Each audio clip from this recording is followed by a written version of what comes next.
শ্রীমদ্ ভগবদ গীতার শ্রীধর স্বামী সুবোধিনী টিকায় আমরা নবম অধ্যায় রাজবিদ্যা রাজগুহ্য যোগ পড়ছি। আমরা প্রথম 3টি শ্লোক আগের দিন পড়েছি। আজকে আমরা চতুর্থ শ্লোক থেকে শুরু করব। প্রথমে গীতার মঙ্গলাচরণের গীতা ধ্যান থেকে শ্লোকটি পড়ে নি।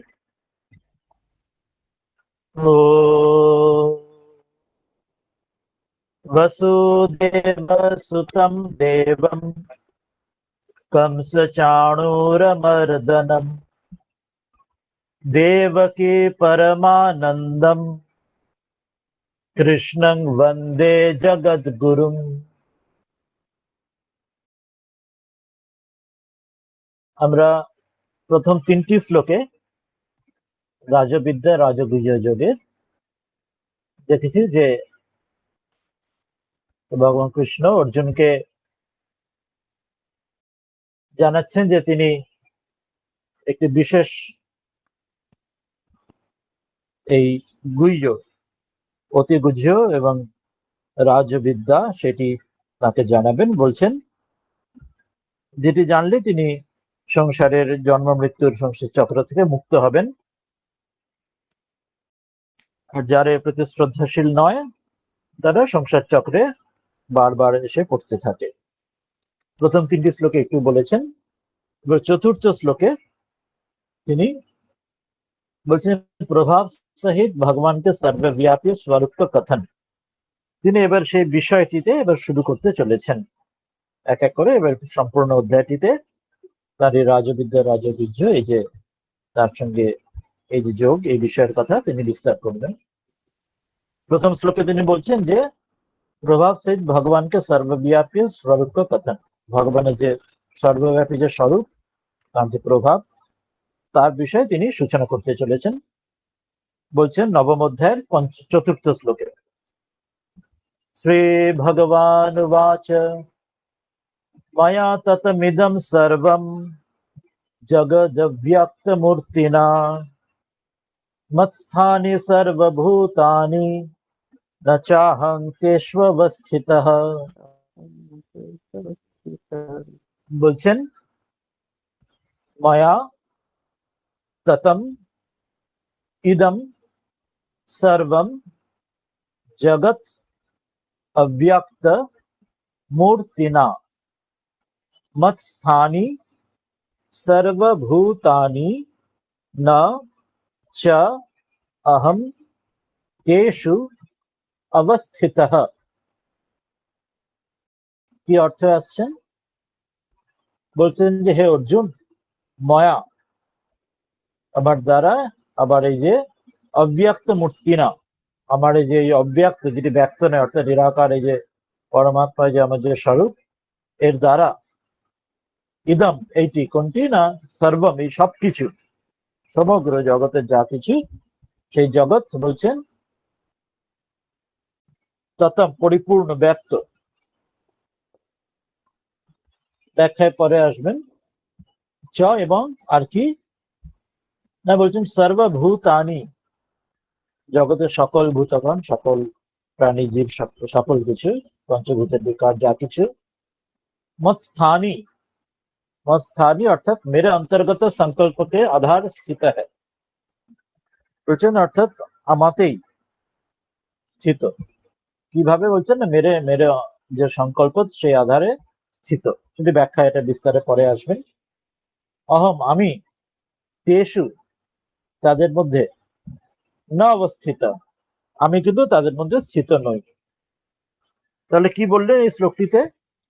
মূল শ্লোকটিতে বলছেন যে যে অর্জুন এই যে আমার যে অব্যক্ত যে মূর্তি অতীন্দ্রিয় যেটি জগতের ইন্দ্রের অতীত সাকার সবকিছুর অতীত সেই মূর্তির দ্বারাই সে আমার সেই স্বরূপের দ্বারাই এই জগৎ সমগ্র জগৎ পরিব্যাপ্ত রয়েছে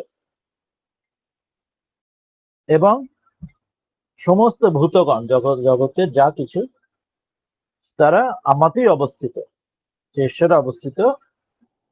কিন্তু তিনি তো আমি অর্থাৎ ঈশ্বর পরমাত্মা আমি কিন্তু তাদের মধ্যে অবস্থিত নই। এটি তিনি মূল শ্লোকে তিনি বললেন।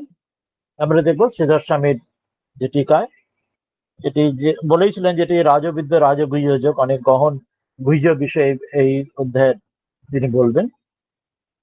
সেই জন্য প্রথমেই এই গুরু তত্ত্বের বিষয়ে তিনি সূচনা করলেন বলতে।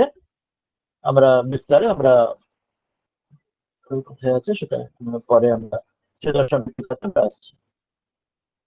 কোথায় সেটা এখানে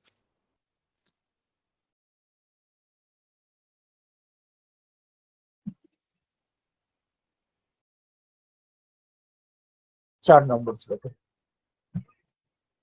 বলছেন তৎ এবং যে এই বিষয়, অর্থাৎ এর আগে আগের শ্লোকে যে বলা হয়েছিল যে তার যে বিশেষ সেই তত্ত্বের কথা বলবো, এবং যারা শ্রদ্ধাহীন যারা তারা সেটি না জেনে তারা মৃত্যু মুখে পতিত হয়। তো বলছেন তাদের এবং এই প্রকার, যেটা আগের শ্লোকে অব্দি বলা হয়েছিল, 3 নম্বর শ্লোক অব্দি বলা হয়েছিল, সেই যে বক্তব্য, সেই যে বক্তব্য যা বলা হয়েছিল সেই বিষয়ে তার প্রস্তুত, সেই বক্তব্যের বিস্তারে যে প্রস্তুত তিনি করতে চলেছেন, সেই যে জ্ঞানস্য, এই জ্ঞানের কথা, যেটি জ্ঞানের কথা, যিনি বিদ্যার কথা এখন বলবেন। আগের শ্লোক অব্দি যা তিনি সূচনা করেছিলেন যে আমি বলবো, এবার যে বলতে শুরু করছেন সেই বিষয়ে সে জ্ঞানস্য স্তুতিয়া, সে জ্ঞানের স্তুতি করেছেন। কোথায় না আগের শ্লোকগুলোতে, আগের শ্লোকগুলো বলেছেন যারা এই জ্ঞান জানে তারা জন্ম মৃত্যুর চক্র থেকে মুক্তি পায়, আর যারা সেটি জানে না তারা এই চক্রের মধ্যেই পড়ে থাকে। তো এইভাবে স্তুতি করেছিলেন এর আগের শ্লোক অব্দি 3 নম্বর শ্লোক পর্যন্ত।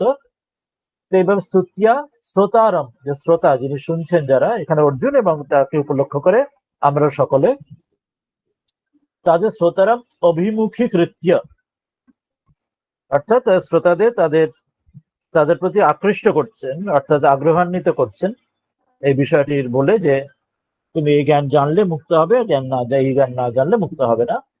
ঠিক আছে, অভিমুখী কৃত্য, যে তার দিকে এই যা বলতে চলেছেন সেই দিকে আকৃষ্ট করছেন, এবং এরপরে তিনি সেই জ্ঞানটির বিষয়ে বলতে শুরু করছেন। তৎ এবং সেই জ্ঞানম, সেই জ্ঞানের বিষয়ে কথায়তি, এবার জ্ঞানের সেই মূল তত্ত্ব এবার বলতে শুরু করছে। ময়া ইতি দ্বাভ্যাম, ময়া অর্থাৎ 4 নম্বর শ্লোকে এই যে ময়া ততম ইদম সর্বম, ময়া দিয়ে শুরু হলো এই 4 নম্বর শ্লোক। ইতি দ্বাভ্যাম, পরপর দুটি শ্লোকের দ্বারা, 4 নম্বর শ্লোক এবং 5 নম্বর শ্লোক, যে পরপর দুটি শ্লোকের মধ্যে দিয়ে তিনি এই বিষয়টি বলতে শুরু করছেন। বললেন যে ময়া ততমিদম সর্বম জগদ্ব্যক্ত মুক্তিনা মৎস্থানি সর্বভূতানি ন চ অহম তেষু অবস্থিতঃ। ব্যাখ্যায় আসছেন এরপরে, বলবেন যে অব্যক্তা, যিনি অব্যক্ত, যিনি ব্যক্ত নন, পরিস্ফুট নন, অর্থাৎ অতীন্দ্রিয়, যিনি সকল ইন্দ্রিয়ের পারে, যাকে দেখা শোনা জানা এ আমাদের পঞ্চেন্দ্রিয়ের দ্বারা জানা যায় না, সেই জন্য তিনি ব্যক্ত নন, তিনি ম্যানিফেস্টেড নন, আনম্যানিফেস্টেড। অব্যক্ত যে অতীন্দ্রিয় এবং যে ইন্দ্রিয়ের পারে, সেই যে মূর্তি, তার যে এই যে মূর্তি, অর্থাৎ তার যে সেই যে স্বরূপ, তার যে সকল কিছু ইন্দ্রিয়ের থেকে অতীত, সেই যে মূর্তির যে স্বরূপম, স্বর্পম ইয়স্য, যার এমন যার স্বরূপ যে সকল কিছু সাকার সব রূপের পারে, গুণের পারে, তাদৃশ্যেন অর্থাৎ সেই রকম সেই স্বরূপের তার দ্বারা, সেই কারণ রূপের দ্বারা, মায়া আমার দ্বারা সেই রকম, অর্থাৎ পরমেশ্বর পরমাত্মা ঈশ্বরের সে কারণভূতেন, কারণ রূপ, অর্থাৎ তিনি সেই কারণ রূপ, তিনি সকলের কারণ, অপররা তার কার্য, তিনি কজ এবং অপরে তার এফেক্ট, এই জগৎ তার এফেক্ট। সেই জন্য বলছে আমার সেই রকম কারণ, যেটি হচ্ছে সকল কিছুর পারে, নির্গুণ নিরাকার আমার যে স্বরূপ, তার দ্বারা সর্বভূতে কারণভূতেন সর্বম ইদম, এই সমগ্র জগৎ, সর্বম ইদম সকল কিছু, যা কিছু, সেই এই জগৎ তত্ত্বম, তত্ত্বম অর্থাৎ ব্যক্তম, পরিব্যক্ত। সেই যেমন জলের মধ্যে চিনি থাকে কিন্তু চিনিকে দেখা যায় না, তো সেই রকম বলছেন সর্বম খলু ইদম ব্রহ্ম, শাস্ত্রে উপনিষদে বলা হচ্ছে যে সবকিছু ব্রহ্ম, কিন্তু আমরা সেটা চিনতে পারছি না যতক্ষণে সেই অনুভূতি জ্ঞান হচ্ছে। আমরা জগৎকে জড় বা জগৎ বলে মনে করছি, তার মধ্যে সেই চৈতন্য সত্তা আমরা খুঁজে পাচ্ছি না। কিন্তু তার দ্বারাই কিন্তু বাস্তবিক সকল কিছু ব্যক্ত, কিন্তু যেহেতু তিনি অতীন্দ্রিয় বলে তিনি সহজে কারোর চোখে ধরা পড়ছেন না, কেউ সকলে জানতে পারছে না, সাধারণ সকলে, যতক্ষণ তার প্রস্তুতি তৈরি না হচ্ছে তার। এটি বিষয়ে একটি উপনিষদ থেকে বলছেন, তৈত্তিরী উপনিষদ থেকে তিনি একটি মন্ত্র বলছেন, তৎ সৃষ্ট্বা তদ এব অনুপ্রাবিশত।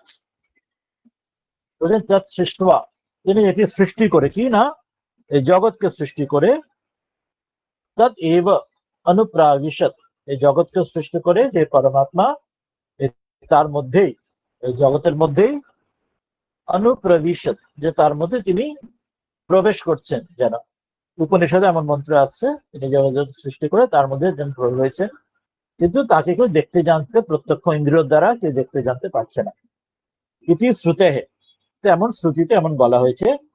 অতএব, সেই জন্যে, কারণ ভৃতে মই, যে আমার এই যে কারণ ভৃতে, যদি বললেন যে আমি এটা এই সকল কিছুর কারণ, পরমাত্মায় কারণ, জগৎ তার কার্য, তো কারণ রূপ আমি যে মই, আমার মধ্যেই, পরমাত্মা ঈশ্বরের মধ্যেই, তিষ্ঠন্তি ইতি, আমার মধ্যেই সকল কিছু রয়েছে, কারণভূত আমার মধ্যেই এই জগৎ সকল কিছু রয়েছে, তিষ্ঠন্তি, সকল চরাচর প্রাণী যা কিছু, ইতি মৎস্থানি, আমার মধ্যেই, সর্বাণি চরাচরাণি ভূতানি, বলছেন আমার মধ্যে সকল কিছু রয়েছে, এবং সর্বাণি চরা অচরা অচরে, চর এবং অচর, যারা চলাফেরা করে, অর্থাৎ যারা প্রাণীগণ এবং যারা চলাফেরা করে না, উদ্ভিদ এবং জড় বস্তু যা কিছু, পাহাড় পর্বত ইত্যাদি সকল কিছুই আমার মধ্যে, সকল ভূতানি, পঞ্চভূতের বিকার সকল কিছু আমার মধ্যেই স্থিত রয়েছে,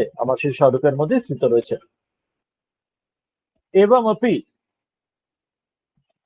কিন্তু এরম হলেও, তাহলেও কিন্তু একটা পার্থক্য আছে, একটা মানে বৈশিষ্ট্য বিশিষ্ট একটি ব্যাপার আছে, কি সেটি বলছেন, ঘটাদিষু, যেমন ঘট, ধরে আমরা একটা কোন কলসি ভাবি, স্বকার্যেষু মৃত্তিকেব, বলছেন যে যেমন কলসি, ধরে মাটির একটা হাঁড়ি বা কলসি, সেখানে যেমন মৃত্তিকেব, যে সেগুলি কি করে তৈরি হয়, আমরা যে একটা উদাহরণ যদি নিই, যেমন যে যে কোনো কোনো মাটির হাঁড়ির মধ্যে সেগুলি মাটির দ্বারা তৈরি হয়, সেখানে সেই ঘটের মধ্যে, মাটির কলসির মধ্যে সেখানে মাটি থাকে, সেখানে মাটির দ্বারা তৈরি হয় বলে। কিন্তু এখানে কিন্তু তেষু ভূতেষু, এখানে সকল ভূতেদের মধ্যে, যদিও বলছেন আমার থেকেই সব কিছু, মাটি থেকে মাটির হাঁড়ি তৈরি হয়, এবার সেই হাঁড়ির মধ্যে মাটি থাকে। তো এখানে যেমন বলে, এখানে আমার ক্ষেত্রে সেটি একটা পার্থক্য, শুধু এখানে আমার থেকেই জগৎ তৈরি হচ্ছে, কিন্তু এখানে তেষু ভূতেষু, সেই সকল ভূতগণের মধ্যে, না অহম অবস্থিত, আমি কিন্তু তার মধ্যে অবস্থিত নই। এটি বৈশিষ্ট্য, এটি আলাদা, এটি বিশিষ্ট, তারপরে স্পেশালিটি। অর্থাৎ জগতের ক্ষেত্রে যখন দেখি আমরা, যেমন মাটি থেকে হাঁড়ি তৈরি হলো, বা সোনা থেকে সোনার অলংকার তৈরি হলো, তো সেই অলংকারের মধ্যে সোনা থাকে, সোনার অলংকারের মধ্যে, আবার মাটির হাঁড়ি তৈরি হলে, মাটি থেকে হাঁড়ি তৈরি হলে সে মাটির হাঁড়ির মধ্যে মাটি থাকে, যা থেকে, যে কারণ থেকে কার্য তৈরি হলো, সেই কার্যের মধ্যে সেই কারণটি থাকে। এখানে বলছেন আমার কারণ রূপ পরমাত্মা থেকে এই জগৎ তৈরি হয়েছে, কিন্তু তার মধ্যে তেষু ভূতেষু, এই জগৎ সকল পঞ্চভূত তার মধ্যে রয়েছে, কিন্তু সেখানে কিন্তু না অহম অবস্থিত, সেখানে কিন্তু আমি অবস্থিত নই। এটা একটা স্পেশালিটি। এই জাগতিক, এই যেটা মাটির অলংকার হাঁড়ি, মাটির হাঁড়ি বা সোনার অলংকার, তার থেকে পার্থক্য এটা, এখানে কার্য থেকে কারণ হচ্ছে জগতে সবকিছু, সেখানে কার্যের মধ্যে কারণটা রয়েছে, কিন্তু এখানে তার ক্ষেত্রে বলছেন, ঈশ্বরের ক্ষেত্রে সে কার্যের মধ্যে কারণ যেন নেই, যদিও সেখান থেকেই হয়েছে, তেষু ভূতেষু না অহম অবস্থিত, আমি কিন্তু তার মধ্যে নই। কেন? এবার কারণটা বলছেন, কেন আমি তার মধ্যে থাকি না, না বলছেন আকাশবৎ অসঙ্গত্বাৎ, আকাশের মতো আমি অসঙ্গ, আমি অনাসক্ত বলে। যেমন সেই ঠাকুর বলছেন, আকাশের মধ্যে কত সেই, যেমন ধোঁয়া, আমরা যদি দেখি কত ধুলো ধোঁয়া থাকে, কিন্তু তাতে আকাশ কি লিপ্ত হয়? আকাশ বিন্দুমাত্র তাতে কালিমা লিপ্ত হয় না। সে ধোঁয়া ধুলো যখন মাটি ঘরে ইত্যাদি অন্য জায়গায় লাগে, চিমনিতে, ঘরে, গাছে, মাটিতে লাগে, সেগুলি কালো হয়ে যায়। কিন্তু আকাশে সেই ধোঁয়াগুলি থাকলেও আকাশ বাস্তবিক কখনোই কালিমা লিপ্ত হয় না, এটি বৈশিষ্ট্য। সেই জন্য হচ্ছে এখানে ওই উদাহরণটা, ওই জন্য আকাশের উদাহরণ দিচ্ছেন। আকাশের মতো অসঙ্গ, আকাশের মতো আমি অনাসক্ত বলে সেখানে এই যা কিছুগুলি আমার তো বিন্দুমাত্র, তার উপর কোনো আরোপ কিছুই হতে পারে না। এটি পার্থক্য, যে মাটির হাড়ির মধ্যে মাটি থাকে, সোনার অলঙ্কারে সোনা থাকে, কিন্তু আমার থেকে জগৎ উৎপন্ন হলেও জগতের ভূতগণের মধ্যে আমি কিন্তু অবস্থিত নই।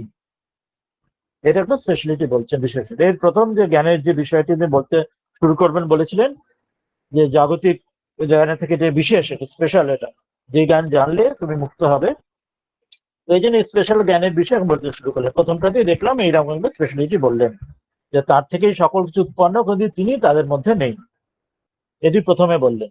এটি আরো বিস্তারে তিনি আরো বলবেন, আরো নানা আঙ্গিক থেকে এই বিষয়টি অনেক দিকে আরো আলোচনায় আসবে এই অধ্যায়টিতে। পরের শ্লোকে এই বিষয়টি আরো এগিয়ে নিয়ে যাবেন। সেখানে কিমচ বলছেন আরো কি, সেটা শোনো। 5 নম্বর শ্লোকে বলবেন যে, 5 নম্বর শ্লোকে আসছি, বলছেন নচ মৎস্থানি ভূতানি পশ্য মে যোগমৈশ্বরম ভূত ভৃন্ন চ ভূতস্থ মমাত্মা ভূত ভাবনঃ।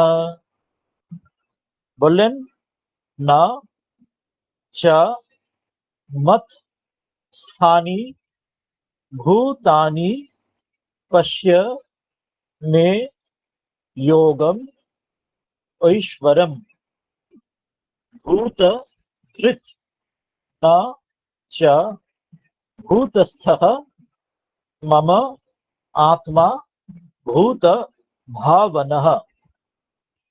কি অর্থ আসছে? বলছেন যে ভূতানি, পঞ্চভূতের বিকারে যা কিছু জগতে আছে, চর অচর যা কিছু জগতে আছে, সকল ভূতগণ মৎস্থানি, আমার মধ্যে, না নেই, কিন্তু মে আমার, ঐশ্বরম এই যে ঈশ্বরীয়, যোগম ঈশ্বরী যে যোগ শক্তি, যোগমায়া, এটি পশ্য, এটি দেখো। কিরকম? নেই ভূতভৃত, ভূতভৃত অর্থাৎ ভূতদের, অর্থাৎ পঞ্চভূতের সকল জগৎকে, ভূতভৃত অর্থাৎ যে ধারণ পোষণ যিনি করেন, এবং চ আর কি না ভূত ভাবনা, ভূতের উৎপত্তি, এই জগৎ যে তার থেকে পরমাত্মা থেকে উৎপত্তি হচ্ছে, এই ভূতগণকে উৎপত্তি করেন যারা যে করেন। চ মম আমার, এই যে আত্মা, সে বাস্তব মে ভূতস্থ ন, ভূতমে স্থিত নয়। তাহলে একটা অদ্ভুত কথা বললেন। আগের শ্লোকে কি বলেছিলেন? আগের শ্লোকে বলেছিলেন যে, তার 4 নম্বর শ্লোকটা যদি আমাদের মনে থাকে, সেখানে বলেছিলেন যে তার এই অব্যক্ত মূর্তির দ্বারা, অতীন্দ্রিয় মুক্তির দ্বারাই সমগ্র জগৎ পরিব্যাপ্ত হয়েছে, এবং সমগ্র ভূতগণ পরমাত্মা ঈশ্বরে অবস্থিত, কিন্তু ঈশ্বর তার মধ্যে অবস্থিত নন, তাই তো?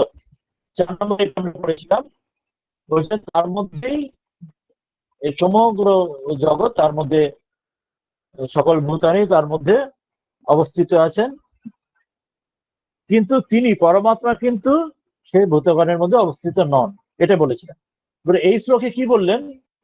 এই শ্লোকে বললেন যে দেখো, যে আগের শ্লোকে বলেছিলেন যে সমগ্র ভূতগণ আমার মধ্যে অবস্থিত ছিল বলেছিলেন, এই শ্লোকে সেটা বলছেন যে এইসব ভূতানি মস্তানি ন, বলছেন এইসব ভূতগণও মুঝমে স্থিত নেই হ্যাঁ। আগের শ্লোকে বললেন ভূতগণ আমাতে অবস্থিত, এখন এই শ্লোকে বলছেন ভূতগণও আমাতে অবস্থিত নয়। মানে আগেরটা ঠিক যেন প্যারাডক্সিক্যাল বা কন্ট্রাডিক্টরি স্টেটমেন্ট এখন বলছে। আগের শ্লোকে বললেন সকল আমার যে উৎপত্তি যা হচ্ছে তারা আমাতেই অবস্থিত হয়, এই শ্লোকে বললেন না, এই সকল ভূতগণ আমার সে অবস্থিত নয়, মুঝমে স্থিত নেই হ্যাঁ। এটাই বলছেন আমার যে ঐশ্বরীয় যোগশক্তি, এটাই যেটা প্যারাডক্সিক্যাল কন্ট্রাডিক্টরি যেন মনে হয়, যে তিনি ঠাকুর বলছেন সে শ্রীমাকে তিনি সাকার নিরাকার, আবার সাকার নিরাকারের পাঠ। সেটি শ্রীমা তখন বুঝতে পারছেন না, জিজ্ঞেস করছেন, ভাবছেন যে কি করে হয়, যিনি সাকার তিনি কি নিরাকার হতে পারে, আবার নিরাকার হলে সাকার হতে পারে? দুটো তো বিরুদ্ধ সত্তা, একটি আধারে কি বিরুদ্ধ গুণ কি থাকতে পারে একই সাথে? সম্পূর্ণ বিরুদ্ধ গুণ কি একই আধার হতে পারে? হয় সাকার বা নিরাকার, এমন আমরা সাধারণ জাগতিক বুদ্ধিতে এমন বুঝি, এমন জানি, হয় সাকার বলবো বা নিরাকার বলবো। তিনি বলছেন না, সাকারও বটে, নিরাকারও বটে, আবার সাকার নিরাকারে পারও বটে। সেটি আমাদের বুদ্ধি আমাদের ধরতে পারে না। তো সেই কথাটি এখানে বলছেন, যে আগের শ্লোকে বললেন সমগ্র ভূতগণ আমাতে অবস্থিত, আমি তার মধ্যে অবস্থিত নই। এই শ্লোকে বললেন না, ভূতগণও আমার মধ্যে অবস্থিত নয়। একই সঙ্গে হ্যাঁ আর না দুটো একই সাথে বলে দিলেন, হ্যাঁও বটে নাও বটে। ওই সাকারে নিরাকারে দুটো বিরুদ্ধ ভাবে কথা। তো বলছেন এটাই হচ্ছে আমার ঐশ্বর্য, আমার যোগ শক্তি। এটি তুমি দেখো, এই অদ্ভুত, এটি এটি মায়া, যে সেটি অনির্বচনীয়, যে এর কোনো কার্যকারণ কেউ ওটাকে কিছু ওটা জানতে বুঝতে পারে না। এটা অঘটন ঘটনা ঘটিয়েছি মায়া, যে অঘটন যেটি সেটাকে তিনি ঘটিয়ে দেন। এটা কোনো বিচারের কোনো কিছু। সেই ঠাকুর বলছেন যে সেই তিনি ছুঁচের মধ্যে দিয়ে হাতি গলাচ্ছেন আছেন, সেই নারদ দেখছেন কথামৃতে। তা একজন বিশ্বাসই করছে না, একজন বলছেন হ্যাঁ তাই বটে, তিনি যা ইচ্ছে তাই করতে পারেন, সত্যি সত্যি সূচের মধ্যে দিয়ে হাতি গলাতে পারেন। গীতা তো সেই শ্লোক আছে না, এরপরে শেষের গীতা ধ্যানের মঙ্গলাচরণের যে পরে যে শেষ শ্লোকটি, যে মুকম করতি বাচালম পঙ্গুম লঙ্ঘয়তে গিরিম, যে মুখ যে কথা বলতে পারে না তাকে তিনি কথা বলিয়ে দেন, আর যে পঙ্গু যে চলতে পারে না তাকে দিয়ে তিনি শুধু চলা নয়, গিরি লঙ্ঘন করিয়ে দেন, পাহাড় লঙ্ঘন করিয়ে দেন। এরকম অসম্ভব ব্যাপারগুলো তিনি করতে পারেন। এটি তার যোগী ঐশ্বর্য। বলছেন এটি তুমি দেখো, এই যে ভূতভৃত, যে ভূতের ধারণ পোষণ, ভূত ভাবনা, ভূতের যে উৎপত্তি করা, যে আমি আমার এই আত্মা ভূতস্থ ন, বাস্তবিক ভূতগণে অবস্থিত নয়। অর্থাৎ কোনো দিকেই নয়, অর্থাৎ আগেরটাতে বললেন ভূতগণে অবস্থিত, এখানে বলছেন ভূতগণে অবস্থিত নয়। আর বলছেন যে আমি তাদের মধ্যেও আমি অবস্থিত নই। যদি আমি তাদের উৎপন্ন করছি, আমি তাদের ধারণ পোষণও করছি, কিন্তু তাদের মধ্যে অথচ অবস্থিত নয়।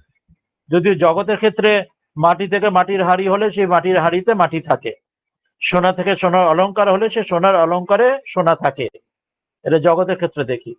কিন্তু এখানে ঈশ্বরের থেকে এই জগৎ উৎপন্ন হচ্ছে, ভূতগণ উৎপন্ন হচ্ছে, ঈশ্বরই এই জগৎকে পালন ধারণ করছেন, কিন্তু তার মধ্যে তিনি থাকছেন না, যেন ভূতগণে যেন তিনি অবস্থিত নন। আবার বললেন যে ভূতগণে, আগের শ্লোকে বললেন ভূতগণ তার মধ্যে অবস্থিত, এই শ্লোকে বলছেন ভূতগণও আসলে আমাদের অবস্থিত নয়। এর বিরুদ্ধ ভাবাপন্ন, যেটি আমরা দেখবো আগে এবারে শ্রীধর স্বামী তার টিকাতে কি বলছেন, তারপর আমরা এটা আরো বিস্তারে আসতে পারবো। বলছেন কিমচা, এটি বললাম যেটি রাজবিদ্যা রাজগুজ্য যোগ, এটি অত্যন্ত গূঢ় তত্ত্ব। সেজন্য প্রথমটা আমাদের বুঝতে খুব ভ্যাবাচাকা খাওয়ার মতো হয়ে যায়, যে আমরা বুঝে উঠতে পারি না ব্যাপারটা কি হচ্ছে, কি বলতে চাইছেন। ঠিক যেমন শ্রীমঠ তার কাছে ঠাকুরের কাছে এসে, শ্রীরামকৃষ্ণর কাছে এসে প্রথমে তাই ঠিক হয়েছিল। তিনি তিনি জ্ঞান অজ্ঞান নিয়েও তাই ভেবেছিলেন যে তিনি তার স্ত্রীর কথা বলছেন, তিনি ভালো বটে কিন্তু অজ্ঞানী। ঠাকুর তাকে বললেন তুমি জ্ঞানী। তিনি একরকম বুঝতেন, জ্ঞান অজ্ঞান মানে বই পড়া বিদ্যা বুঝতেন। এখন অন্যরকম জানছেন, আস্তে আস্তে ঈশ্বরকে জানাই জ্ঞান, বাকি সবকিছু অজ্ঞান। এখানে এইভাবে তিনি নানা কিছু এখানে শেখাচ্ছেন। একইভাবে শ্রীকৃষ্ণ অর্জুনকে বলছেন যে কিমচা, আর কি না, নচ মৎস্থানি ভূতানি পশ্যমে যোগমৈশ্বরম ভূতভৃত নচ ভূতস্থ মম আত্মা ভূত ভাবনা। কি বললেন না, না দেখো, না চ ময়ী, আমার মধ্যে কিন্তু স্থিতানি ভূতানি অসঙ্গত্বাৎ এব মম। বলছেন মই, আমার মধ্যে স্থিতানি ভূতগণ, ভূতানি স্থিতানি নয়, নচময়ী, আমার মধ্যে কিন্তু ভূতগণ স্থিত নয়।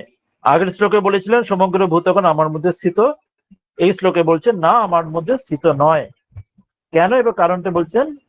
আগের শ্লোকে বলেছিলেন আকাশের মতো অসঙ্গ বলে, সেটি এখানে মনে করাচ্ছেন যে অসঙ্গত্বাৎ এব, যেহেতু আমি অনাসক্ত বলে, আমার অনাসক্তির কারণে ভূতগণ বাস্তবিক আমার মধ্যে স্থিত নয়।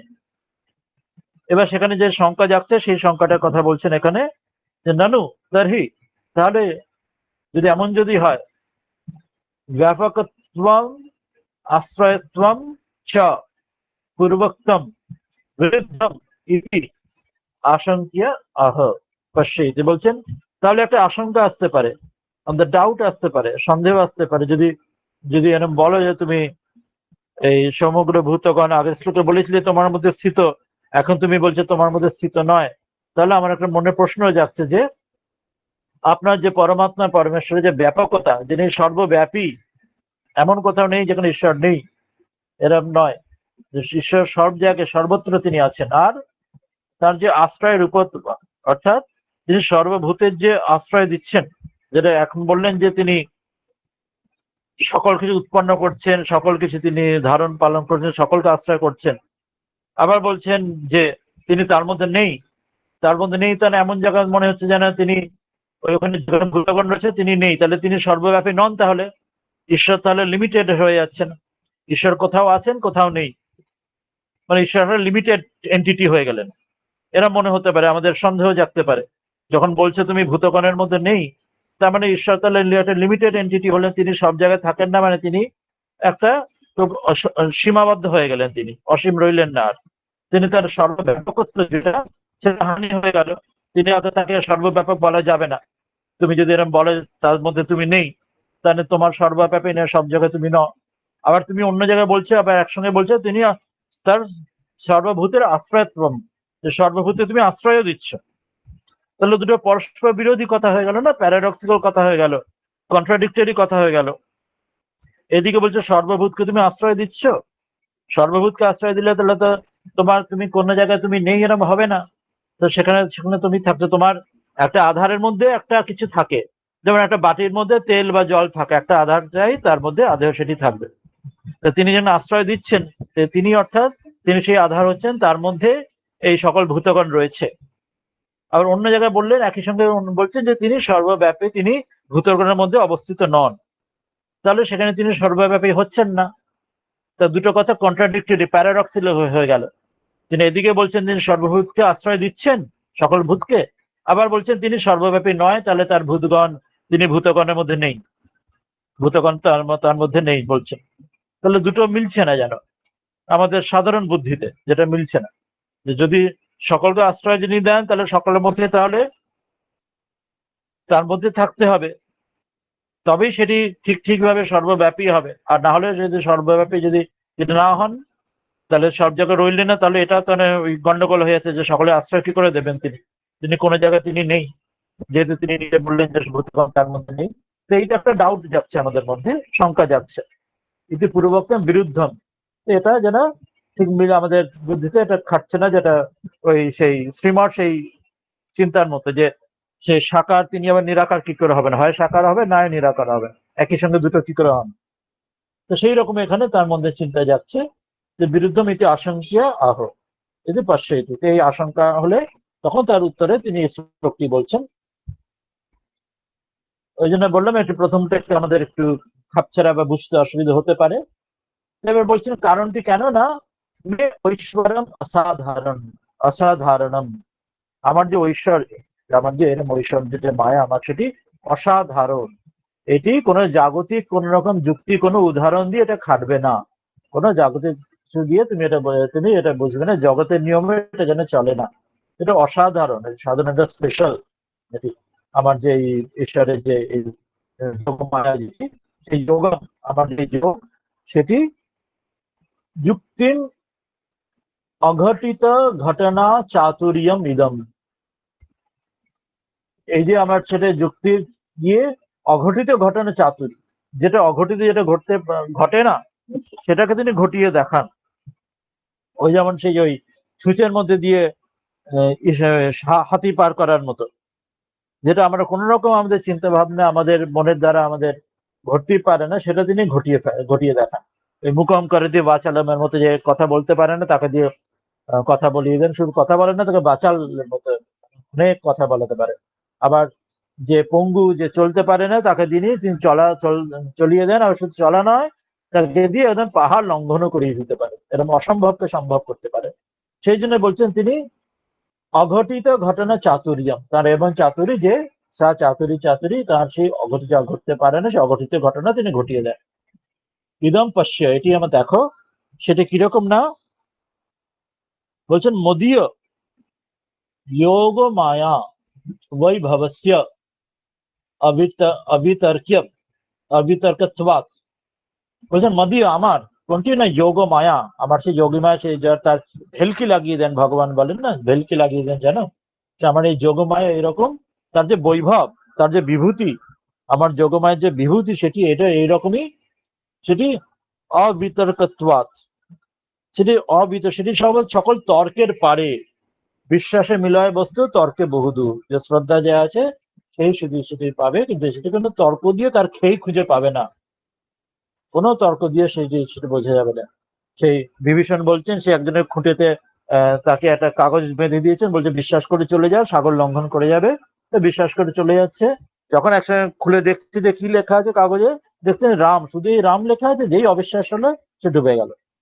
যেই বলছেন যে কোনো তর্ক যুক্তির দ্বারা সেটি খাটবে না, সেখানে তুমি ব্যাখ্যা করতে পারবে না, কিন্তু এটা তার অবিতর্ক, সে সকল বিতর্কের পারে, আমার যে যোগমায়া সেটি তার যে বৈভব সেটি অবিতর্কত্বাৎ, সে সকল তর্কের মধ্যে ওটা আসা যাবে না, সকল তর্কের পারে, সেই জন্য না বিরুদ্ধম কিঞ্চিত ইতি অর্থ, সেই জন্য এখানে বিরুদ্ধ কিছু নেই, এখানে বাস্তবিক তার ইচ্ছাতে তিনি হয় বলে তিনি কর্তুম অকর্তুম অন্যথা কর্তুম শক্যতি, বলছেন ঈশ্বর কিরকম না, তিনি করতেও পারেন, না করতে পারেন, অন্য রকমও করতে পারেন, কিন্তু সবকিছু তার হাতে আছে, জগতের নিয়মের পারে তিনি করে দেন, কর্তুম অকর্তুম অন্যথা কর্তুম শক্যতি। যেমন সেই ওই মথুর বাবুকে দেখাচ্ছেন যে লাল গাছে সাদা ফুল বা এরম ফুটছে, জগতের নিয়ম তিনি তার পাল্টে তিনি করতে পারেন, যিনি নিয়ম বানাচ্ছেন নিয়ম পাল্টাতে পারেন। তারপর সেই ওই বাজ পড়ছে, বলছেন যে বাজ পড়া আমি দেখেছি, এখানে না পড়ে ঠাকুর বলছেন অন্য জায়গায় বাজ গিয়ে পড়ছে। তো এইরকম তিনি যেমন চাইলে তিনি তার ইচ্ছাকে তিনি তার তৈরি যে নিয়ম, তিনি নিয়ম সে রাখতেও পারে, নিয়ম ইচ্ছে হলে নিয়ম পাল্টাতেও পারেন মনে করলে। তো সেই জন্য এখানে বিরুদ্ধ কিছু নেই, ঈশ্বরের পক্ষে এটি সম্ভব, না কিঞ্চিত বিরুদ্ধম কিঞ্চিত ইতি অর্থ, এর মধ্যে বিরুদ্ধতা কিছু নেই, এটা তার ইচ্ছায় সবই সম্ভব হতে পারে।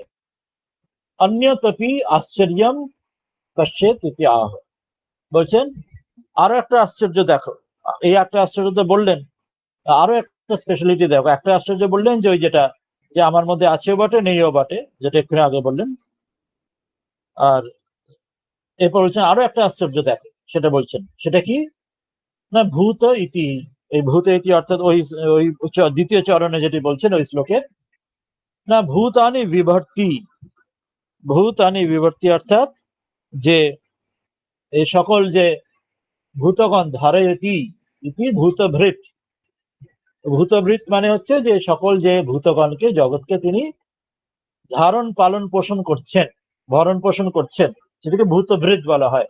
অর্থাৎ ঈশ্বরই এই সকলকে ভূতগণকে ধারণ পোষণ পালন করছেন, সেই জন্য তাকে ভূতভৃত বলা হয়। আর ভূতানি ভাবয়তি পালয়তি ভূত ভাবনা, আর তিনি তিনি তাদের পালন করছেন, ভাবনা তাদের এইভাবে করে, তাদেরকে ভূত ভাবনা তাকে বলা হয়।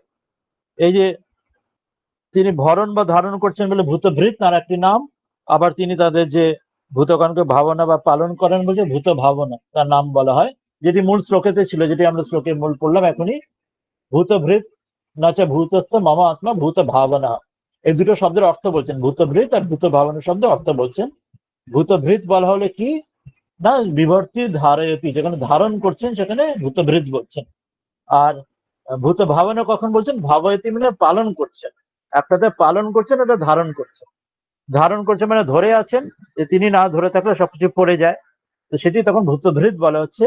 আর শুধু ধরে আছেন তাই নয়, তিনি তাদের পালনও করছেন, তাতে ভূত ভাবনা তাতে বলা হয় ভাবয়তি, তার এটি দুটি নাম, ভূতভৃত ভূত ভাবনা। বলছেন এবং ভূতপি, এরকম হয়েও আমি তাদের ধারণও করছি, আমি তাদের পালনও করছি, তা সত্ত্বেও, এবং ভূত অপি তা সত্ত্বেও, মম আত্মা আমার যে আত্মা, আমার যে স্বরূপ, আমার যে পরম স্বরূপম, আমার যে পরম যে স্বরূপ, সেটি ভূতস্থ না ভবতি।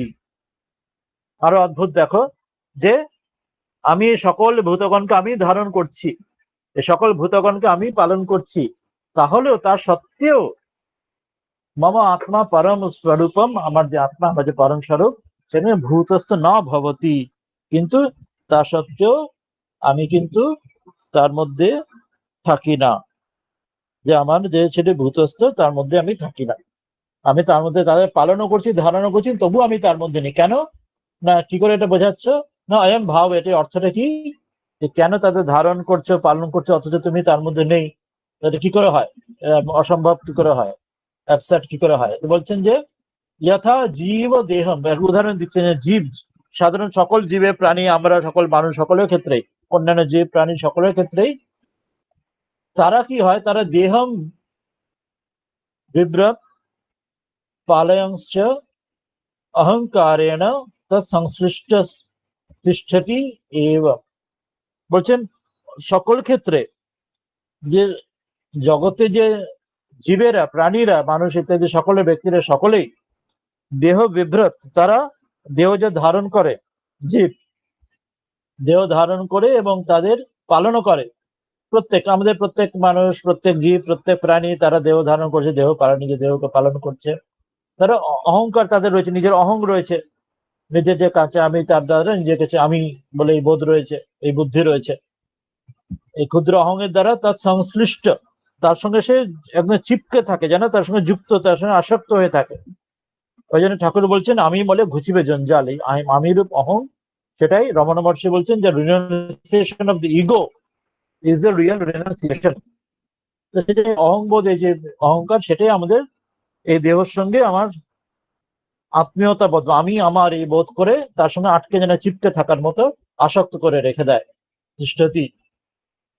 অর্থাৎ আমরা প্রত্যেকে আমি আমার বলে আমার নিজের দেহকে পালন করি, তার নিজেকে ধারণ করি, তার জন্য যত্ন করি, তার জন্য কত কিছু করি, যে এটাই আমি, এটি আমার, এই বলেই আমার সারাক্ষণ আমাদের চলতে থাকে। আমি প্রত্যেক মানুষ, অন্যান্য জীব প্রাণী সবাই। কিন্তু ঈশ্বরের ক্ষেত্রে এবং অহম ভূতানি ধারণ পালন অপি, ঈশ্বরও কিন্তু এই ভূতের সকল ভূত, যেমন প্রত্যেক জীব নিজের দেহকে ধারণ করছে, পালন করছে, ঈশ্বরও সেরকম সকল ভূতগণকে ধারণ করছেন, পালন করছেন। কিন্তু একটা পার্থক্য, জীবের ক্ষেত্রে কি হচ্ছে, সে ধারণ পালনের সঙ্গে তার মধ্যে অহংবোধে আটকে যাচ্ছে, আমি আমার, অহংবোধ মমবোধ, আমি আমার বোধে তা আটকে যাচ্ছে, তার সঙ্গে যুক্ত হয়ে আসক্ত হয়ে যাচ্ছে। ঈশ্বরের ধারণ পালন করছেন, কিন্তু তিনি কিন্তু তা সত্ত্বেও অপি ন তেষু তিষ্ঠামি, কিন্তু তার মধ্যে তিনি থাকছেন না। কেন? তিনি নিরহংকারত্বাৎ ইতি, তার এতে কোনো অহংকার থাকছে না। এটি পার্থক্য। প্রত্যেক জীবও তার নিজের দেহ তার ধারণ পালন করছে, কিন্তু সে অহংকারের বশে সে দেহের সঙ্গে আমিত্ব বুদ্ধি হয়ে যাচ্ছে। যদি ঈশ্বরও তিনি সকল ভূতগণকে, সকল জীবগণকে তিনি ধারণ পালন করছেন, কিন্তু তিনি তার মধ্যে অবস্থিত থাকছেন না। কেন? তিনি তার সঙ্গে সংশ্লিষ্ট, তার সঙ্গে আসক্ত হয়ে, তিনি অহংকার না থাকার জন্য, নিরহংকার বলে, অহংকারত্ব না থাকার, তিনি তাদের সঙ্গে আসক্ত হচ্ছে না বলে তিনি তার মধ্যে থাকছেন না। তার আমি মমত্ব বুদ্ধি তার থাকছে, অহংকার থাকছে না। এইটি পার্থক্য। এটা একটু বড় জিনিস একটা বোঝার, যে অহংকারটাই আমাদের এই জীবের সবকিছু সমস্যা তৈরি করছে। সে অহংকার না থাকলে আমরা সেখান থেকে আমরা ঈশ্বর স্বরূপকে আমরা অনুভব করতে পারি। ঠিক যেমন বলা হলো ঈশ্বরের মধ্যে সকলে জীবগণ ভূতগণ রয়েছে, আমরা এইভাবে যদি এখন ভাবি যে একজন প্রত্যেক জীবের মধ্যে, আমাদের মধ্যে এক একটা সেলস রয়েছে, এক একটা নানা অঙ্গ প্রত্যঙ্গ রয়েছে। আমরা জানি যেমন আরবিসি, রেড ব্লাড কর্পাসেল, 120 দিন তার তার আয়ু সাধারণত হয়। 120 দিন মানে 4 মাস পরে নতুন আবার রক্ত তৈরি হয় মজ্জা থেকে, আর পুরনো রক্ত সেগুলি ভেঙে শেষ হয়ে যায়, আবার নতুন করে রক্ত তৈরি হয়। তা সেই রকম যেমন হচ্ছে, ঠিক যেমন সেই রকমই জগৎ ঈশ্বরের মধ্যে এবং কত ভূতগণ জীবগণ উৎপত্তি হচ্ছে, ধারণ পালন হচ্ছে, আবার তারা সৃষ্টি, আবার ধ্বংস হয়ে যাচ্ছে। তো সেই রকম জীবের মধ্যেও, আমাদের মধ্যেও কত এরম আলাদা সেলস, কত এরম এই বিভিন্ন আরবিসি, ডাব্লিউবিসি ইত্যাদি, প্রত্যেক সারা জীব শরীরের মধ্যে কত এরম অঙ্গ প্রত্যঙ্গ আমাদের ক্ষুদ্র ক্ষুদ্র আলাদা ভাবে তৈরি হচ্ছে, পালন আমরাই ধারণ পালন করছি, সেগুলো আবার শেষ হয়ে যাচ্ছে। কিন্তু আমরা ওই আমিত্ব বোধে হয়ে সেখানে আসক্ত যেখানে হয়ে যাচ্ছি, সেখানে আমি আটকে যাচ্ছি। ঈশ্বর কিন্তু সেখানে কোথাও আসক্ত সেখানে হচ্ছেন না, ফলে তিনি তার মধ্যে তিনি থাকছেন না, অর্থাৎ তিনি তার থেকে অনাসক্ত হয়ে থাকতে পারছেন, তার ক্ষেত্রে এটি হতে পারছে। আর আমরা এই শরীরের উপর যখন আসক্ত হয়ে যাচ্ছি সেখানে আমাদের মধ্যে আটকে যাচ্ছে। এটি পার্থক্য একটি বোঝার মতো। এরপরে এই বিষয়টি তিনি আরো আর একটি শ্লোক দিয়ে সেই উদাহরণটা দেখাবেন, যে এই আসক্ত থাকার বা অনাসক্ত থাকার একটা জাগতিক একটা উদাহরণ দেখাবেন, যেটা আগেও বলেছেন, আকাশবাদ বলেছিলেন আকাশের মতো, সেই বিষয়টি এখানে বলবেন, বলে এই বিষয়টি শেষ করবেন। বলছেন অসংশ্লিষ্ট অপি আধার ধ্যেয় ভাবম দৃষ্টান্তেন আহ। বলছেন এই অসংশ্লিষ্ট কি করে হচ্ছেন, যে চিত্তে না থাকা, অনাসক্ত থাকা যেটি বলা হলো, সেটি আধার এবং আধেয় একটি উদাহরণ দিচ্ছেন। আধারের মধ্যে যে আধেয় যে থাকে, সেটির একটা উদাহরণ দিয়ে সেটা দেখাচ্ছেন যে আধারের আধেয় ভাব থাকা সত্ত্বেও যখন অসংশ্লিষ্ট, যখন অনাসক্ত থাকে, সেটার মধ্যে কোনো রকম তার উপর কোনো লেপ, তার মধ্যে কোনো আরোপ কিছু তার হয় না, সেটির উদাহরণের দ্বারা বোঝাচ্ছেন 6 নম্বর শ্লোকে। কি উদাহরণটি সেটি বলছেন, आकाश के दृष्टांत से भगवान के सर्वव्यापी स्वरूप का कथन। যে আকাশের উদাহরণ দিচ্ছেন, যেটা আগেও বলেছিলেন, আকাশবাদ বলবেন যে আকাশের মধ্যে যেন ধুলো থাকে কিন্তু আকাশে লিপ্ত হয় না, তো সেই রকম যে আকাশকে নীল দেখায় কিন্তু আর বাস্তবিক আকাশে কোনো রং নেই, সেই রকম বলবেন। यथाकाश स्थितो नित्यम वायु सर्वत्र गो महान तथा सर्वाणि भूतानि मत्स्थानित्युपधारय। বলছেন यथा आकाश स्थितः नित्यम वायुः सर्वत्र गः महान तथा सर्वाणि भूतानि मत्स्थानि इति उपधारय। अर्थ বলছেন না, यथा যেরকম आकाशे उत्पन्न सर्वत्र सर्वत्र विचरण करने वाला जो महान जो वायु, आकाशेर मध्य যেন বায়ু থাকে, যেমন বায়ু হাওয়া এখান থেকে ওদিকে, এদিক থেকে ওদিক বায়ু যায়, সেটা নিত্যম সর্বদা, আকাশ স্থিত আকাশে স্থিত সর্বদা, তথা সেই রকমই আমার সংকল্প দ্বারা উৎপন্ন হওয়ায় সর্বাণি ভূতানি সমগ্র ভূতগণ মৎস্থানি আমার মধ্যে স্থিত, এটা ইতি উপধারয়, এটা বোঝো।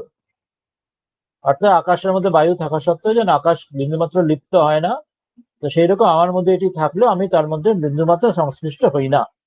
এটি বলছেন যে অসংশ্লিষ্ট অনাসক্ত হবার যে তার যে আধার আধেয়, একটা আধার আধারের উদাহরণ দিচ্ছেন দৃষ্টান্ত দ্বারা।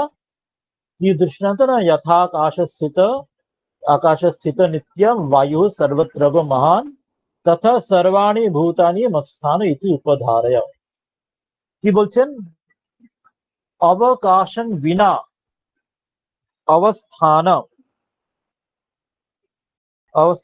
অনুপপত্তেহ।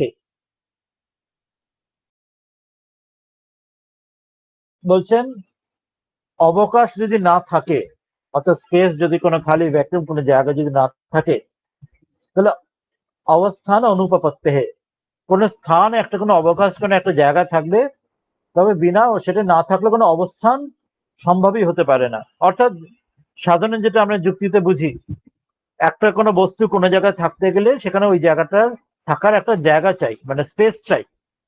যদি সেখানে জায়গাই না হয়, সেখানে ওই বস্তুটা কোনো বস্তুকে আমরা রাখবো কি করে, স্থাপন কি করে করব, মানে আগে একটা কোনো খালি জায়গা চাই, যদি সেখানে অবকাশ, যদি সেখানে কোনো স্পেস থাকে, রাখার মধ্যে জায়গা থাকে, তবে সেই জায়গাটিকে কোনো বস্তু দিয়ে ভরিয়ে দেওয়া যায়। যা কিছু বস্তু হোক, একটা কোনো অবকাশ কোনো স্পেস চাই, তবে সেই স্পেসেতে কোনো একটা কিছু আমরা কোনো বস্তু অবস্থান করতে পারে, থাকতে পারে। যদি জায়গাটাই না থাকে, অবকাশ স্পেসই যদি না থাকে, তাহলে সেখানে কোনো বস্তু সেখানে অবস্থান হতেই পারে না। তো এটা যেটা এই যে সাধারণ যে যুক্তি যেটা আমরা বুঝি, সেটি বলছেন সেরকম নিত্যম আকাশ স্থিত বায়ু সর্বত্র অপি।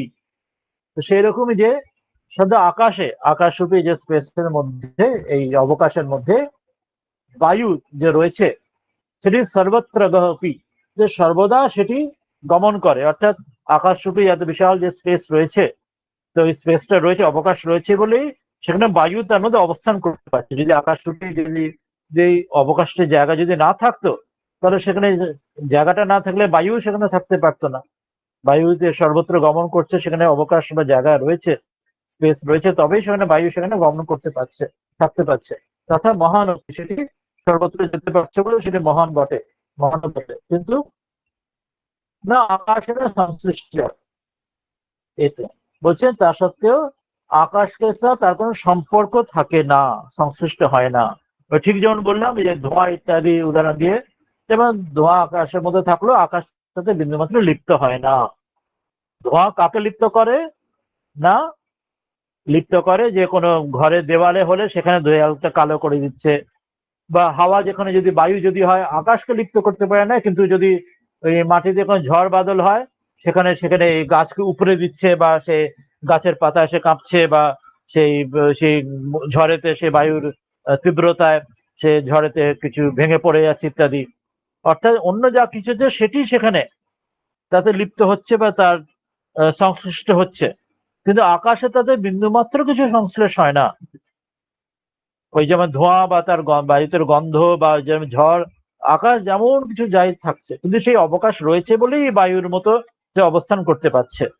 ভালো বায়ু বা ধীরে বায়ু বইছে বা তীব্র বায়ু বইছে, কিন্তু আকাশে তাতে কিচ্ছু যায় আসে না, তাতে কোনো এফেক্টই তাতে পড়ে না তাতে।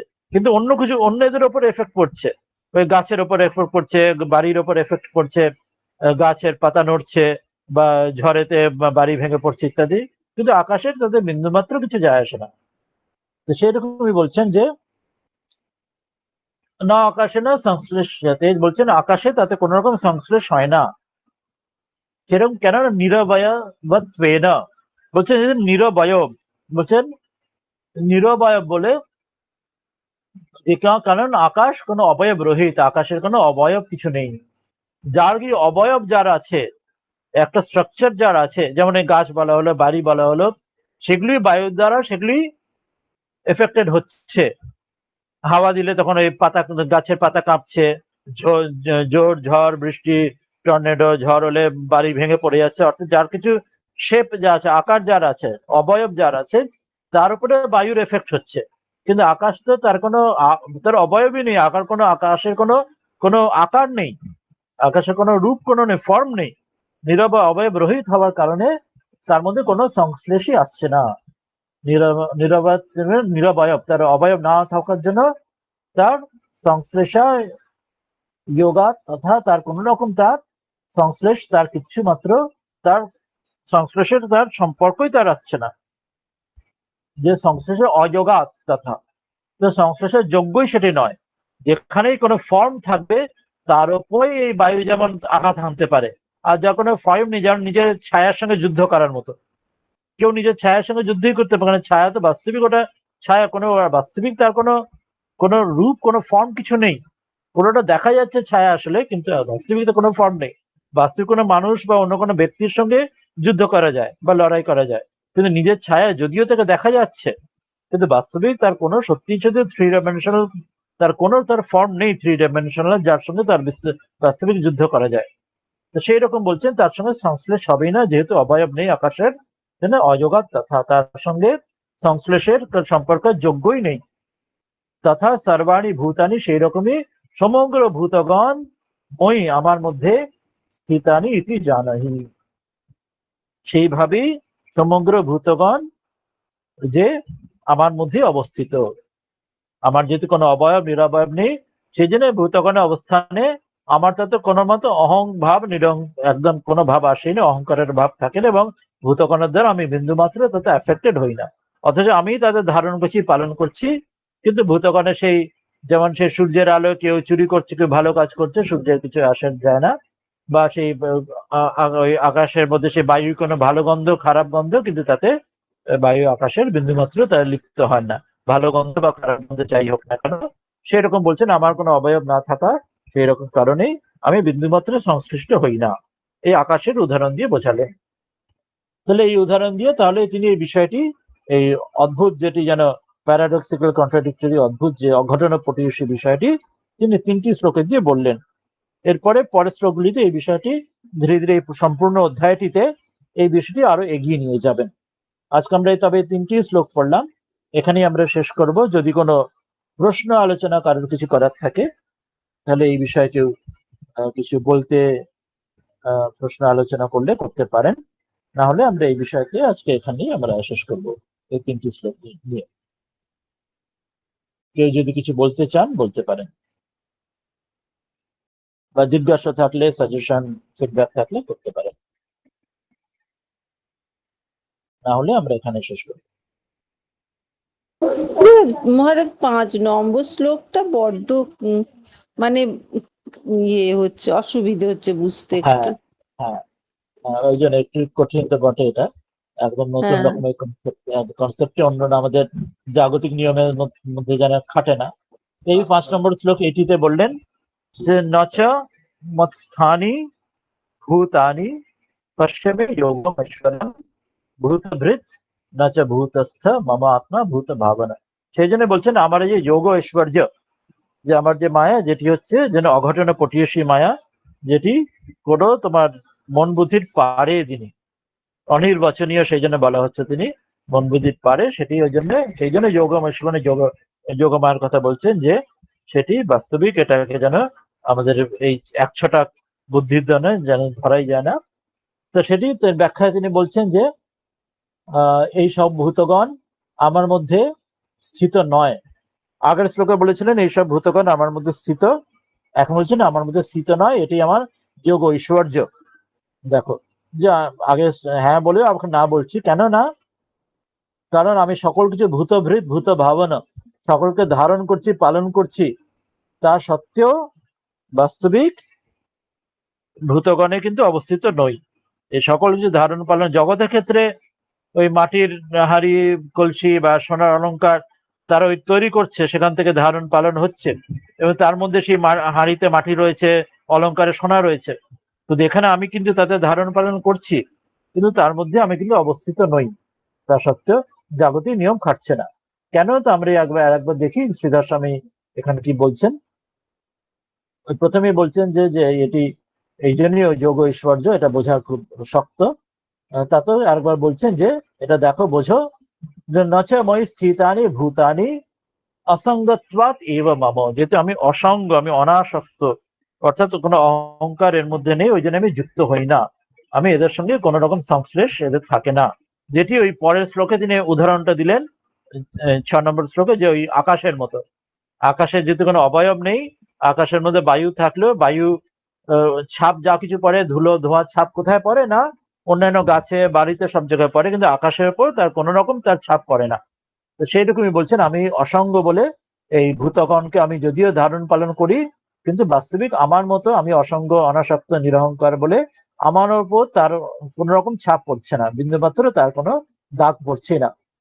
কিরকম সেটা বলছে না ননু, প্রশ্ন যেটা ছিল যে ব্যাপকত্ব, তাহলে তুমি যদি যখন বলছো তুমি তার মধ্যে ভূতগণ তোমার মধ্যে অবস্থিত নয়, তাহলে তুমি যে সর্বব্যাপী ঈশ্বর, সেটা তাহলে কি করে খাটবে? যখন বলছে ভূতগণ তোমার মধ্যে অবস্থিত নয়, তার মানে যে এমন জায়গায় আছে এখানে ভূতগণ আছে অথচ তুমি নেই, তাহলে তোমার সর্বব্যাপী তোমাকে বলা চলবে না। এই নিয়ে আশঙ্কা জেগেছিল এখানে, সেটাই বলেছিলেন যে তাহলে তুমি যে সর্বব্যাপী কি করে বলবো? তাহলে এমন জায়গায় রয়েছে যেখানে ভূতগণ আছে অথচ তুমি নেই, তুমি সেটা এক্ষুনি বললে, তার মানে তুমি সর্বব্যাপী নও, সেটাই মনে হচ্ছে তাহলে তোমার কথাতে। সেটি আমাদের প্রশ্ন বা শঙ্কা বা ডাউট যাচ্ছে।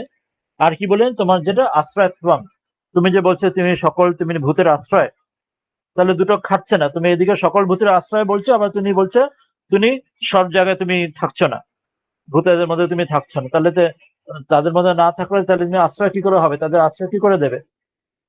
সেটা তোমার এই কথার মধ্যেই আমি একটু বুঝতে পারছি না, এটাই যেটা শঙ্কা জেগেছিল। তা সেই দুটো বিরুদ্ধ কথা যেন তোমার মনে হচ্ছে তুমি যেটা বলছো, সেই বিষয়ে তখন ভগবান বললেন যে এটাই আমার অসাধারণ ঐশ্বর্য। যোগ যে যুক্তির পারে, যেটি যে যুক্তি দিয়ে এটি যুক্তির পারে, এটি অঘটন ঘটনা পটিয়সী, এটা চাতুর্য।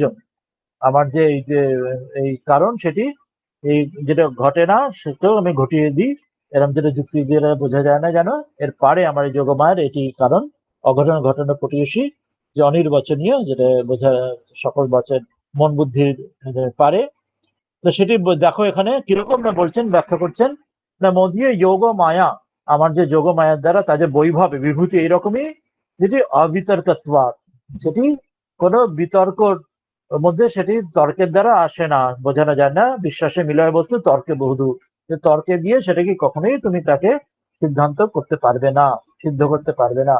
না বিরুদ্ধম কিঞ্চিত অর্থ, সেই জন্য এটি তর্কের পার বলে সেটিকে এর মধ্যে, যদি এটিকে বিরুদ্ধ মনে হচ্ছে দুটি বিষয়, ওই যেমন সাকারও বটে নিরাকারও বটে, আর সাকার নিরাকের পারও বটে, এর বিরুদ্ধ ব্যাপার, তা কিন্তু সেটাকে যেহেতু ঈশ্বরের এটা ভাবে, এটা বাস্তবিক এটা হতে পারে, এটা বাস্তবিক বিরুদ্ধ নয়। তিনি একই আধারে দুটোই সূচের মধ্যে হাতি গলানোর মতো তিনি করতেই পারেন। সেই বিষয়ে তিনি বলছেন কিরকম না, এই ভূতদের আমি বিভক্তি ধারণ করছি, সেই জন্য আমাকে ভূতভৃত বলা হয়, আর ভূতদের আমি পালন করছি, ওই জন্য আমাকে ভূত ভাবনা বলা হয়। তা সত্ত্বেও ভূতের ধারণ পালন করা সত্ত্বেও মম আত্মা পরম স্বরূপ, আমার যে স্বরূপ, তাদের ভূতদের অর্থাৎ জীবগণকে, সকল জগৎকে ধারণও করছি, পালনও করছি। তা সত্ত্বেও আমি কিন্তু তাদের মধ্যে আমি নই, আমি ভূতস্থ নই। আমি তাদের মধ্যে তাদের ধারণও করছি, পালনও করছি, কিন্তু তাদের মধ্যে নেই। যেমন মাটির ক্ষেত্রে মাটির দিয়ে হাঁড়ি তৈরি করছে, সে রয়েছে সোনার সোনার অলংকার, সেখানে সোনা রয়েছে, মাটি রয়েছে, কিন্তু এখানে কিন্তু আলাদা। আমার ক্ষেত্রে আমি যদিও তাদের ধারণ পালন করি, তাদের মধ্যে আমি নই। কেন নই না, পার্থক্য এটি বললেন, যেমন জীবের ক্ষেত্রে, জগতে আমাদের ক্ষেত্রে কি হয়, আমরাও আমাদের শরীরকে ধারণ পালন করছি, প্রত্যেক জীব, প্রত্যেক প্রাণী, প্রত্যেক মানুষ, কিন্তু আমরা তাদের অহংকারের সঙ্গে, এটি কি আমি দেহ বলে আমরা অহংকারে তার সঙ্গে আসক্ত হয়ে পড়ি। ফলে আমরা তার মধ্যে তার সঙ্গে আমি দেহ বলে এটি আমাদের বোধ থাকে, আমাদের অহংকারের জন্য। আমরা প্রত্যেক মানুষ, প্রত্যেক জীব, প্রত্যেক প্রাণী আমাদের দেহকে ধারণ পালন করি, কিন্তু তার সঙ্গে অহংকার জোড়ার জন্য আমি দেহ, আমি এটি আমার বলে এরকম অহংকার তৈরি হয়। কিন্তু ঈশ্বরের ক্ষেত্রে এই যে পার্থক্য, তিনিও ধারণ পালন করছেন সমগ্র জগৎকে, সমগ্র জীবগণকে, সমগ্র ভূতগণকে, কিন্তু তার কোনো অহংকার নেই। তার ফলে তিনি মানুষের ক্ষেত্রে এবং অন্যান্য জীবের ক্ষেত্রে, আমরা যেমন আমাদের ছোট্ট ক্ষুদ্র অহংের দ্বারা এই জীবের সঙ্গে আমি দেহ বা এটি আমার, আমি আমার বলে বুদ্ধি করছি, ঈশ্বর সেখানে আমি আমার বলে সেখানে তার বুদ্ধি হচ্ছে না, এটি আমার বলে তার আসক্ত হচ্ছে না, এবং এটি আমি বলে সেখানে বোধ হচ্ছে না, বলে সেখানে তিনি থাকছেন না, যদিও তিনি ধারণ পালন করছেন। ফলে ঈশ্বরের সঙ্গে জীবের এটি পার্থক্য। ঈশ্বরও ধারণ পালন করছেন সকল জীবগণকে, আবার আমরা জীবগণকে আমাদের নিজ দেহকে ধারণ পালন করছি। আমার নিজের দেহের মধ্যে যত সেলস আছে, বললাম, উদাহরণ দিলাম আরবিসি, ডাব্লিউবিসি, সকল কিছু আমরাই ধারণ পালন করছি, খাওয়া দাওয়া করে পুষ্ট করছি। এইদিকে দুটোর মধ্যে মিল আছে ঈশ্বরের সঙ্গে জীবের, কিন্তু পার্থক্য কোথায় না, আমরা সেখানে আসক্ত হয়ে গিয়ে এই দেহটাকে আমি এবং আমার এখানে বলে বসছি।